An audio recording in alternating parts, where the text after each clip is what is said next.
Well, the second breaking news story that's been coming into us here at France 24, that's that the crash, of course, in Washington, and it does appear now that air traffic control in Washington was in full contact with both the jet and the Army helicopter. A few minutes before the crash, the jet that was involved in that crash had been asked to move to land on a shorter runway. 30 seconds before it happened, a controller even asked the helicopter if it had the arriving plane in sight, and yet the two collided, causing that crash at the Ronald Reagan National Airport near to Washington. Massive search is ongoing there, as you can see, in freezing conditions in and around the nearby river. 60 passengers and 4 crew members, as well as 3 soldiers on the helicopter, remain missing. We've also been hearing in the last half hour or so that a Russian skating couple are believed to have been on board that plane.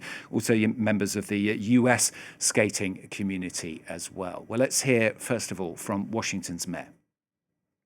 Our fire department, DC Fire and EMS, supported by fire departments and police departments from across the Washington metropolitan region, are executing a rescue operation in the Potomac River. They are working diligently in very dark and cold conditions, cold water, to execute this rescue operation. Well, let's have the latest then from the airport, in this from Fraser Jackson. Authorities were relatively tight-lipped about the casualties that took place here at Reagan Airport. We know that a CRJ-700 jet with 64 people on board was on final approach when it crashed into a helicopter, an Army Black Hawk helicopter carrying 3 souls on board.